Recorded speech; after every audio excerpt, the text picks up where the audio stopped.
नमो भगवते वासुदेवाय नमः। जय श्री कृष्णा, राधे राधे। नमस्कार प्रिय भक्तजनों, स्वागत है आप सभी का आपके अपने चैनल खुशी ज्ञान सागर में। प्रिय श्रोतागण, आप सभी को सावन मास शुक्ल पक्ष की एकादशी व्रत की हार्दिक शुभकामनाएं। आप और आपके परिवारजनों पर भगवान श्री लक्ष्मी नारायण जी की कृपा सदा सर्वदा बनी रहे। प्रिय श्रोतागण, सावन मास के शुक्ल पक्ष की एकादशी का नाम पुत्रदा एकादशी है। साल 2024 में पुत्रदा एकादशी का व्रत 16 अगस्त दिन शुक्रवार को रखा जाएगा। सावन मास पुत्रदा एकादशी का व्रत पाप नाशक माना जाता है। इसके प्रभाव से सुजोग संतान का सुख मिलता है। रक्षाबंधन से 4 दिन पहले सावन पुत्रदा एकादशी का व्रत रखने और इसकी कथा को सुनने से वंश में वृद्धि होती है। जो भी मनुष्य पुत्र रत्न की प्राप्ति चाहते हैं, उन्हें पुत्रदा एकादशी का व्रत पूरे विधि विधान के साथ अवश्य करना चाहिए। प्रिय श्रोतागण, आज मैं आपको सुना रही हूँ सावन मास शुक्ल पक्ष की पुत्रदा एकादशी की व्रत कथा। तो कथा को पूरी श्रद्धा और प्रसन्नचित मन से पूरा अवश्य सुनिएगा। आइए भगवान श्री लक्ष्मी नारायण जी के चरणों का ध्यान करते हुए कथा को सुनते हैं। ओम श्री गणेशाय नमः। भगवान श्री कृष्ण के श्री मुख से सभी एकादशी व्रतों का महात्म्य सुनते हुए धर्मराज युधिष्ठिर ने एक दिन भगवान कृष्ण से कहा, हे प्रभु, ये कल्याणकारी और महापुण्यदायी कथाएं सुनकर मेरे आनंद की सीमा नहीं है और इन एकादशियों के प्रति मेरी जिज्ञासा बढ़ती ही जा रही है। हे मधुसूदन, अब आप मुझे श्रावण मास के शुक्ल पक्ष की एकादशी की कथा सुनाने की भी कृपा कीजिए। इस एकादशी का क्या नाम है, इसके व्रत का क्या विधान है और इसमें किस देवता का पूजन किया जाता है और इस दिन व्रत रखने से किन फलों की प्राप्ति होती है। कृपा करके इन सभी का विस्तार पूर्वक वर्णन कीजिए। धर्मराज की बात सुनकर भगवान कृष्ण कहने लगे, हे धर्मराज, श्रावण मास के शुक्ल पक्ष की एकादशी का नाम पुत्रदा एकादशी है और इस एकादशी की कथा के श्रवण मात्र से ही अनंत यज्ञ का फल प्राप्त हो जाता है। हे धर्मराज, द्वापर युग के आरंभ में ही महेशमती नाम की एक नगरी थी। उस नगरी में महाजीत नाम का एक राजा राज्य करता था। वह पुत्रहीन था, इसके लिए वह सदा दुखी रहा करता था। उसे वे राज्य, सुख, वैभव सभी कुछ बहुत ही कष्टदायक लगता था, क्योंकि पुत्र के बिना मनुष्य को इस लोक और परलोक दोनों में ही सुख नहीं मिलता है। राजा ने पुत्र प्राप्ति के बहुत उपाय किए, किंतु उसका हर उपाय निष्फल रहा।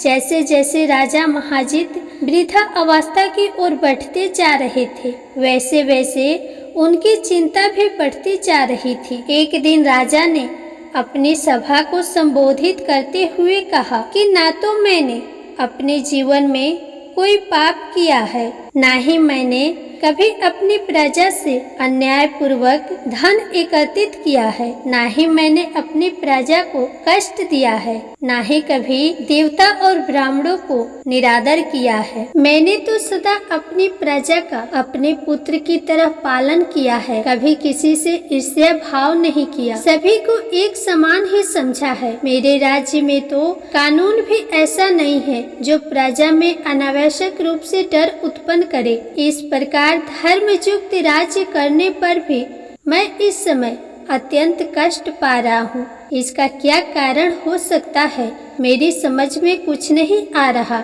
आप सभी इस पर विचार कीजिए कि इसका क्या कारण हो सकता है और क्या इस जीवन में मैं इस कष्ट से मुक्ति पा सकूंगा। राजा के इस कष्ट के निवारण के लिए उनके मंत्री आदि वन को गए, ताकि वहां जाकर किसी ऋषि मुनि को राजा का दुख बताकर कोई उपाय ढूंढ सके। वन में जाकर उन्होंने श्रेष्ठ मुनियों के दर्शन किए। उस वन में धर्म के ज्ञाता महर्षि लोमस भी रहते थे। वे सभी जन महर्षि लोमस के पास गए।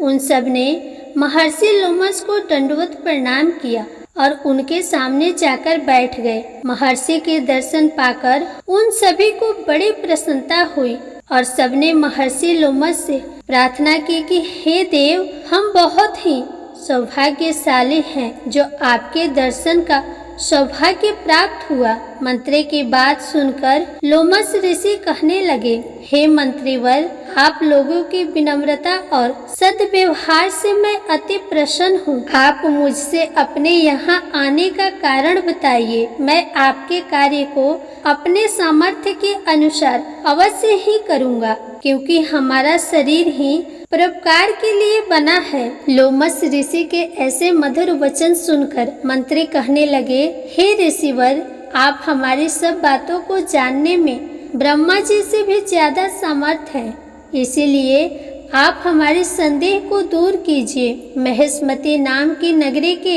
हमारे महाराज महाजीत बड़े ही धर्मात्मा और प्रजा पालक है। वे प्रजा का पुत्र की तरह धर्म अनुसार पालन करते हैं, किंतु फिर भी वे पुत्रहीन है। हे महामुनि, इससे हमारे राजा अत्यंत दुखी रहते हैं। हम लोग उनकी प्रजा हैं, हम भी उनके दुख से दुखी हो रहे हैं, क्योंकि प्रजा का ये कर्तव्य है कि राजा के सुख में सुख माने और दुख में दुख माने। हमें उनके पुत्रहीन होने का अभी तक कोई कारण नहीं पता चल सका है, इसीलिए हे मुनिवर, हम आपके पास आए हैं। अब आपके दर्शन करके हमें पूर्ण विश्वास है कि हमारा दुख अवश्य ही दूर हो जाएगा, क्योंकि महान पुरुषों के दर्शन मात्र से ही प्रत्येक कार्य की सिद्धि हो जाती है। इसीलिए अब आप हमें यह बताने की कृपा कीजिए कि किस विधान से हमारे महाराज पुत्रवान हो सकते हैं। हे ऋषिवर,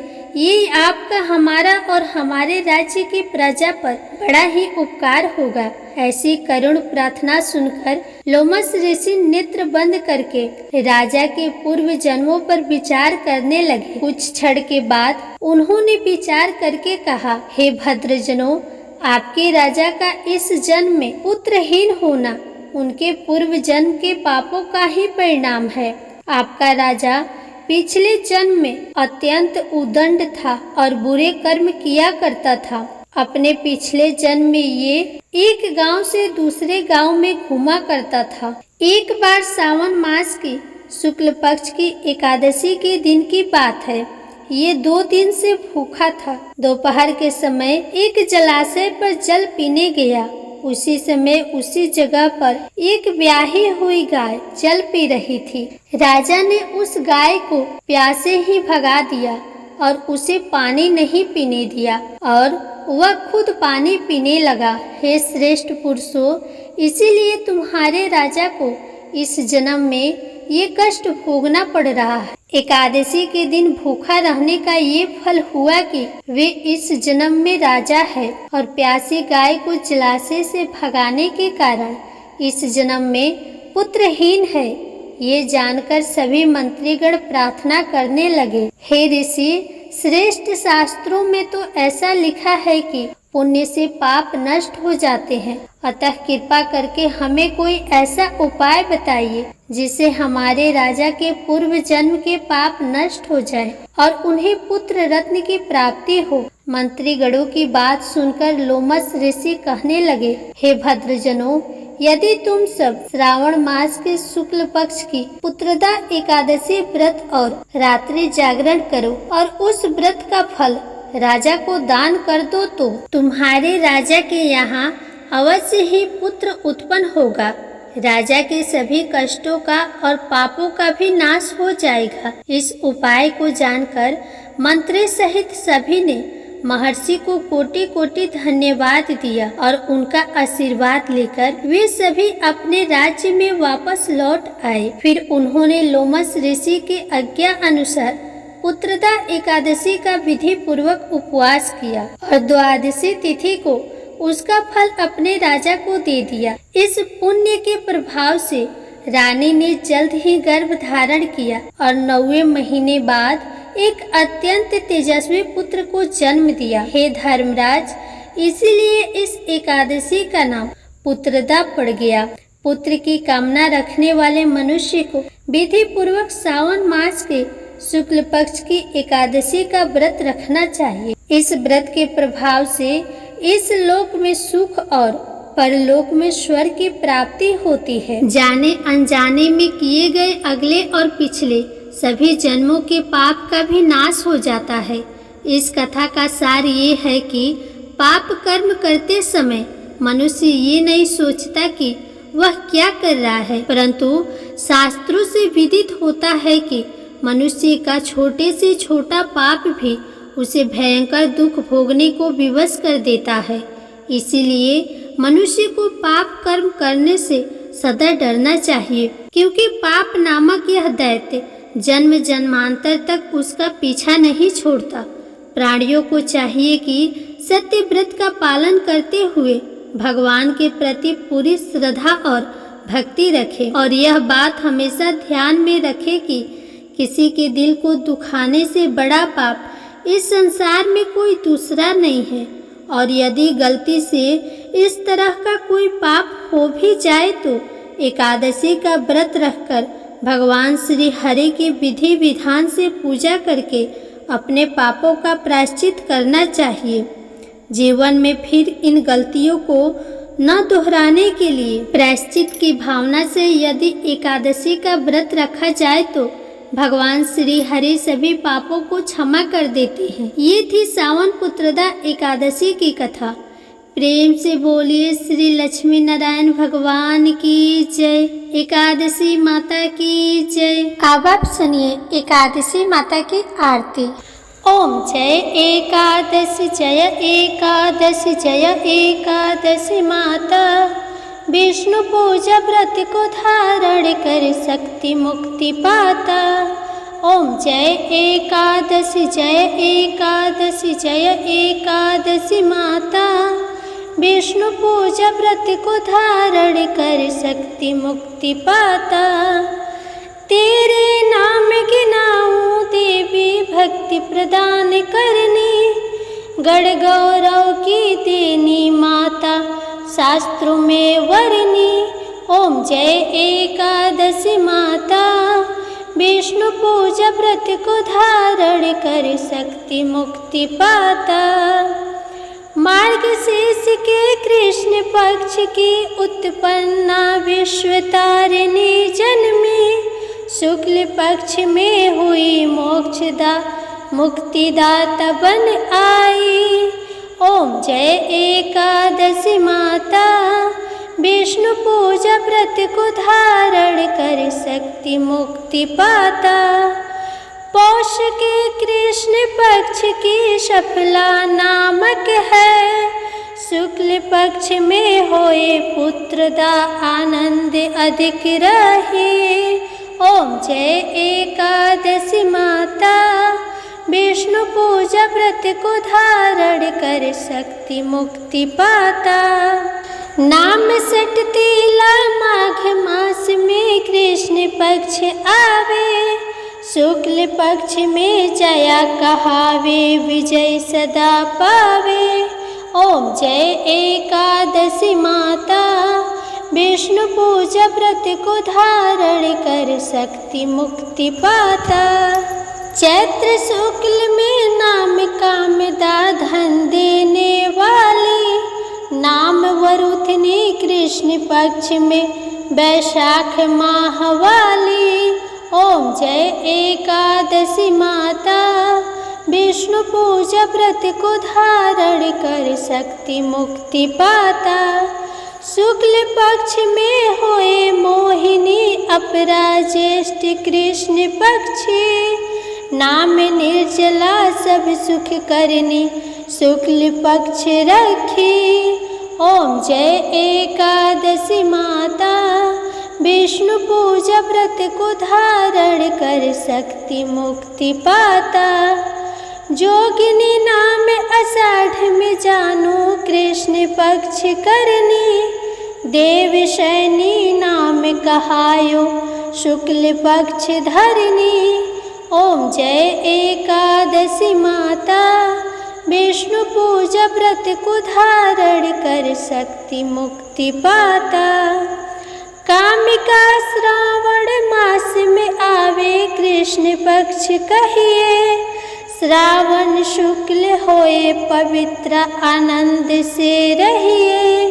ओम जय एकादशी माता, विष्णु पूजा व्रत को धारण कर शक्ति मुक्ति पाता।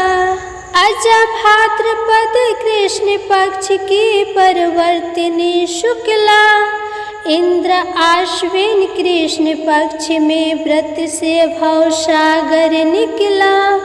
ओम जय एकादशी एकादशी माता, विष्णु पूजा व्रत को धारण कर शक्ति मुक्ति पाता। पाप कौन सा है शुक्ल पक्ष में आप हरनहारी, रमा मास कार्तिक में आवे सुखदायक भारी। ओम जय एकादशी माता, विष्णु पूजा व्रत को धारण कर शक्ति मुक्ति पाता। देव उठाने शुक्ल पक्ष की दुख नाशक मैया, पावन मास में करो विनती पार करो नैया। ओम जय एकादशी माता, विष्णु पूजा व्रत को धारण कर शक्ति मुक्ति पाता।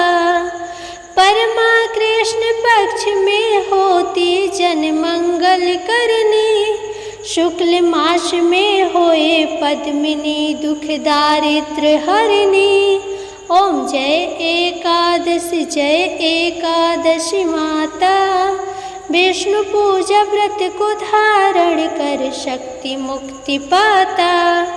जो कोई आरती एकादशी की भक्ति सहित गावे, जन गुरु दीता स्वर्ग का वासा निश्चय वह पावे। ओम जय एकादशी जय